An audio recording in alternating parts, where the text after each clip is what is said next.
transitioning from teen to adult life, I was never aware of how to manage my finances. I left home at a young age of 23 without ever having talked to my family or friends ever about finances and decided to move to the land of opportunity, United States. With this move came challenges. I did not have difficulty in making money soon after I got here, but I also did not have difficulty in spending that money as soon as it hit my bank account each month. Stuff was so accessible with online shopping, Black Friday sales, and a brewing hunger to get the next best thing always to prove to myself that I was worthy of owning that thing because I was working so hard towards my degree. Soon I graduated, got a job, and before even starting to make payments towards my student loans, I rewarded myself with a brand new luxury car. I wasn't very good with money. It wasn't that I was knowingly screwing up my finances. Just growing up, I was so focused on learning about calculus and thermodynamics and the history of the world that the topic of personal finance completely slipped through the cracks, only to come back and haunt me when I stepped into the real world. Life went on. I kept buying stuff that I did not need, kept redecorating my apartment month after month just to justify the lifestyle I felt I deserved to live. Kept buying new clothes to keep up with the ongoing trends, and soon enough I had dug myself a debt hole so deep that it seemed impossible to get out of it.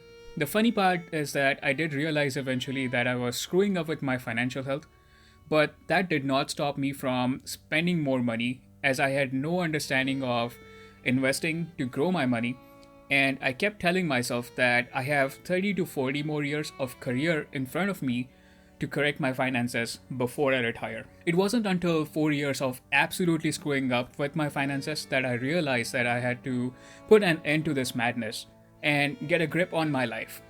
After all, I was working too hard for the money that was showing up in my bank account each month to just spend it on stuff that was materialistic, petty, and wasn't exactly impressing anybody. And that's what this video is about today. I'm putting my story out there with pride that I was able to realize my mistakes, with the help of modesty, work on them to improve my finances, and reset my mindset to make sure that the same mistakes never happen ever again.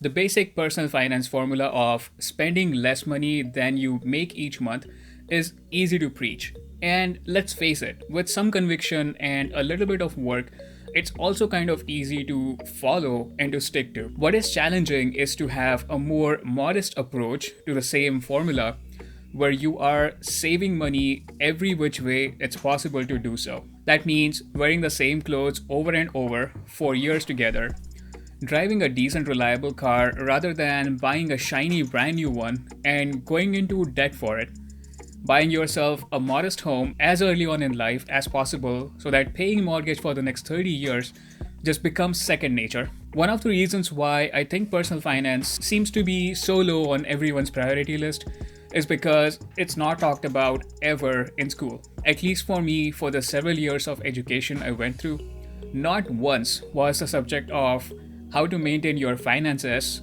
ever was brought up. Everything else though, including calculus and crap that you wouldn't need to use to succeed in life, is openly discussed. This means that as soon as everyone steps into their adult life with jobs and responsibilities and are expected to not screw up ever, nobody has the ability to fall back on their knowledge of maintaining finances to actually make that happen. One of the best ways that I found to learn more about finances was not through paid classes or through the MBA program that I'm currently working on. It was surprisingly through completely free videos available through simple searches on YouTube.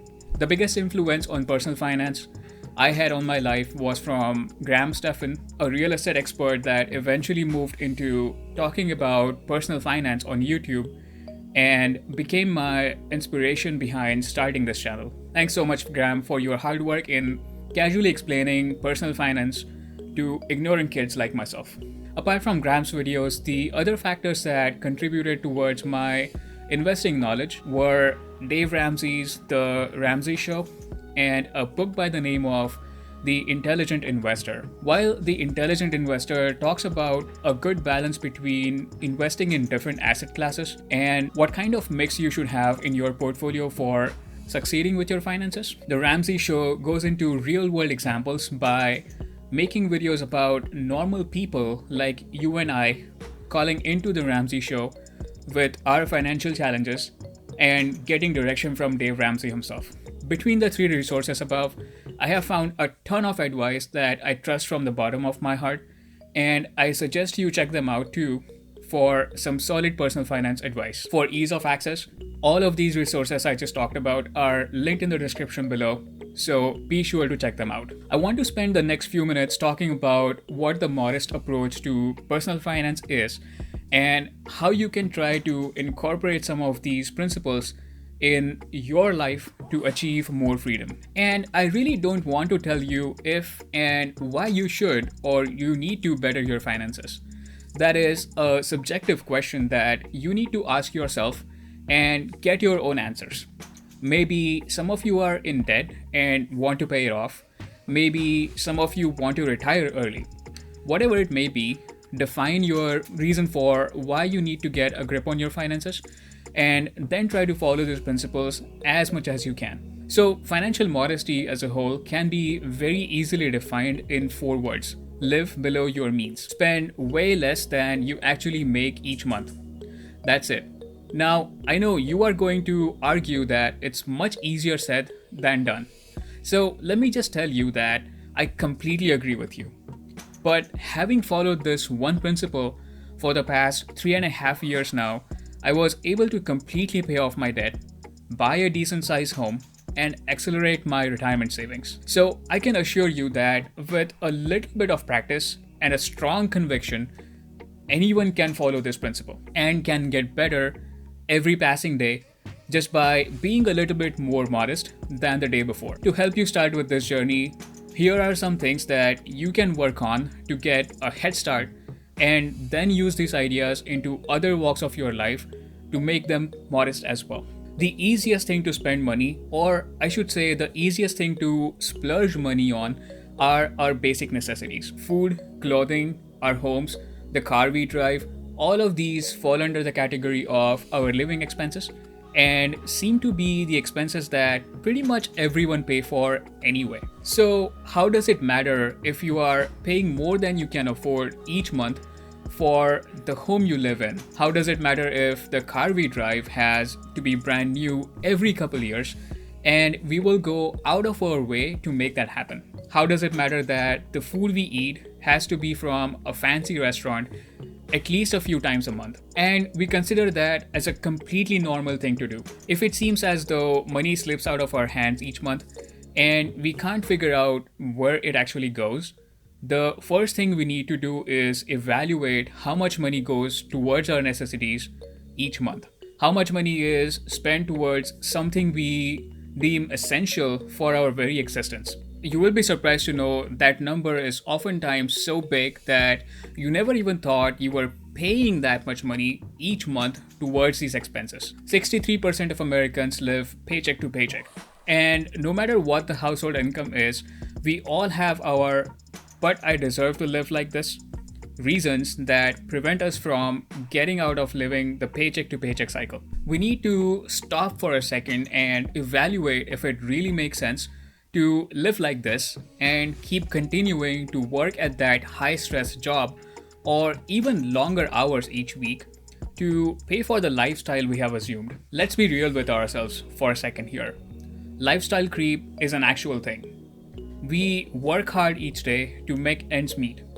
Our bosses realize that we are working hard and bless us with a promotion and a raise to motivate us to keep working hard. As soon as we get that raise, we go out and buy a larger home or buy a fancier car. Basically, we start living larger than we used to before the raise. We never just pause and think about if that lifestyle inflation is really needed. If we can just continue to live like the way we were living up until a few days ago and save the raise we got to achieve financial independence faster. Just imagine if we were to put our dollars that started coming into our bank accounts each month just because of a raise or a bonus each year, 5 to 10 years down the line, we could be living so much more freely, and living paycheck to paycheck would slowly start to disappear from our lives. The second thing I want to leave you with today, and this is especially helpful for those of you still living paycheck to paycheck and feel like they are trapped and don't have a way to get out of the cycle, is to increase your income each month. Again, I'm with you when you whine about how easily I just asked you to make more money each month, but just hear me out here.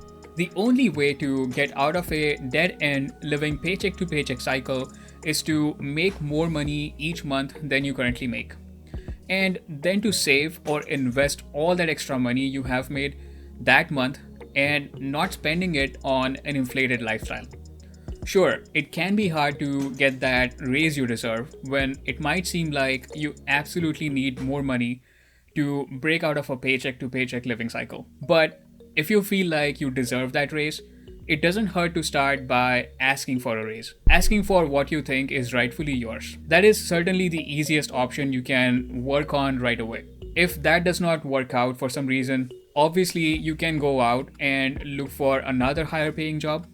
But the wiser thing to do, from my experience, would be to start a side hustle. Again, there are tons of videos on YouTube and millions of articles out there that talk about high earning side hustles that anyone can start working on from where you are sitting right now. Yes, your couch. Some of these side hustles have the potential to bring in, on an average, $1,000 each month. That's $12,000 a year more than what you are used to earning and spending each year. That extra $12,000 can go directly into an investment account to help you make more passive income each month in terms of dividends and the market going up by itself. So it's puzzling why someone like you wouldn't take advantage of the extra time and resources you have each waking day that you are stressing out about living paycheck to paycheck. I have another video on this channel about side hustles that is linked below, but to help you out better, I have linked side hustle videos from Stephan and Nate O'Brien if they feel like more valuable than the side hustles I talk about. So make sure to go check them out. Of course, goes without saying that if you found value in today's content, please drop a like and subscribe so I know that this type of content is helping you out. So don't forget to follow me on Instagram, where I post pretty much daily. Thanks again for tuning into this video.